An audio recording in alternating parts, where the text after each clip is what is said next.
Did you know that one of the most famous stories in the Word of God in the New Testament is a story that Jesus tells about an addict? That's right, a real addict. Now, if you've been a Christian for any number of years, you're definitely familiar with this particular story. But I would wager that you never heard it like God has opened it up to me over the 40 years of working with addicts and their spouses that are also in pain. It's the story of the prodigal son. It's found in Luke chapter 15. Now, we won't read it all today, but it goes like this. A wealthy father has two sons and a huge estate. The younger son decides to run off to a distant land and waste his inheritance. He ends up spending everything, homeless and living with pigs, and then he decides to go back and try to talk to his father into giving him a job. He walks probably hundreds or thousands of miles home. The father runs down the driveway, open arms, filled with joy that his son has returned. And so now you're wondering, how is this story about addiction? Well, it is. This is a good time probably to start taking notes because I'm about to show you all the symptoms of addiction in this story and the biblical way that we can heal and recover, because God's will is that all of us would be free from any chain of addictions or behaviors that we struggle with, okay? The prodigal son, one of the primary things is he felt entitled to what his father had worked for his whole life to acquire.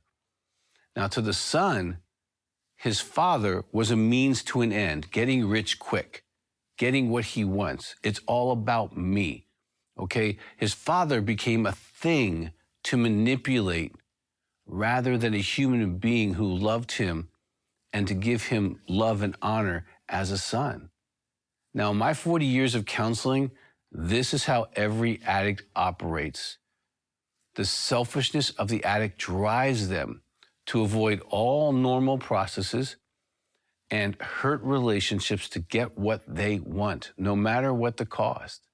They would rather beg, borrow, steal, or manipulate people who care about them to get what they want than to actually do it legitimately. So entitlement is one of those attitudes of, I deserve this, you deserve to give it to me, it's my right.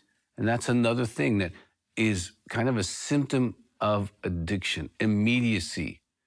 In addiction, it's right now. I want it right now is the way they think and the way they behave.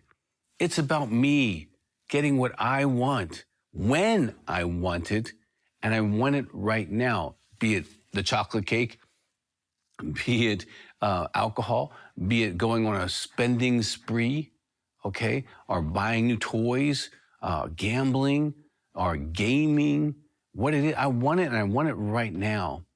Driven by addiction, impatience keeps us from obtaining the things through hard work. Really, the son could have had all of that in due time had he just laid down his life, worked for a dad, helped his older brother, got along with the family, and he could have lived a wealthy, precious life. But his entitlement and immediacy changed the whole story for him and for the whole family. Because addictions don't just affect the addict, it affects everyone in relationship with them. Another principle in the story is alienation. In Luke 15:13, the prodigal son got together all he had and he set off for a distant country. They leave home.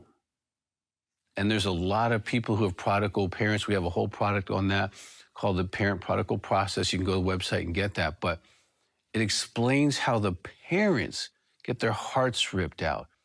Because when you're going to live in sin, when you're going to make a decision to use a substance or a process or something to medicate your life, you're going to isolate yourself. Now, you might stay in the same house, but you'll probably go live in the basement or in the attic, okay, or in the garage. You're going to move away from mom and dad. You're going to move away from even your husband and wife. You're going to try to get away. Okay, the father's love and the inheritance wasn't enough for the prodigal son. He then did what so many addicts do. He alienates himself from his family. I can't tell you how many parents I've talked to who have prodigals who they have not talked to in years, sometimes decades. Some of them have never even seen their grandchildren. That's what addiction can do. It can turn you into someone who isolates, who doesn't want to have a relationship, doesn't want to know about Jesus and the wonderful life, wants to do its own thing, even if its own thing is totally destructive. Now, again, to the addict, people, they're just objects to help them to maintain their behavior, get what they want, do what they want. And in most cases, the alienation process starts off really gradually. Sometimes it's a teenager who just kind of goes in his room, chooses different family and friends, and doesn't return calls or text messages. And this can go on for years or decades, okay? Sometimes they move physically across town, across the country, across the world. But they don't want any accountability with the family. They don't want that. And that is the next principle. There's no accountability. Now, in the Alcoholics Anonymous, they describe the disease of addiction as self-will run riot. The addict thinks it's all about them. And the last thing in the world they want is someone checking up on them and knowing what they're really up to. And they can actually get really mad if you ask them about their addiction. Be it what they're eating, be it what they're watching, be it what they're doing, be it what relationship they're in. The prodigal son moved himself really far away from home to ensure that nobody knew that he was hanging out with drunks and prostitutes. They didn't want anyone talking about how he's throwing all this money away. And we're not talking about a small amount of money. This wasn't like $10,000. This was probably many hundreds of thousands of dollars or more. Addictions of all types are very emotion-based. So you can't reason someone to stop using. You can't make them stop by making it make sense, okay? And to avoid this confusion and this being called up and being called out, they just completely avoid the people that would do that. So what do? They create new people, new places, and new things. Luke 15:13 says, "And there he squandered his wealth on wild living." He had a new family, okay? Drunks and prostitutes.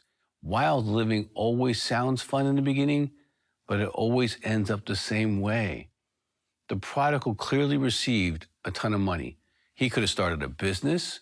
He could have married a beautiful woman. He could have started a family. He could have had a life. But instead, he went partying with the wrong crowd, and eventually it left him with absolutely nothing. Addicts tend to befriend new people. Bartenders, drug dealers, other addicts who have the same kind of behaviors and belief, casual sex partners, and they use these people in relationships to reinforce and to encourage these wild behaviors.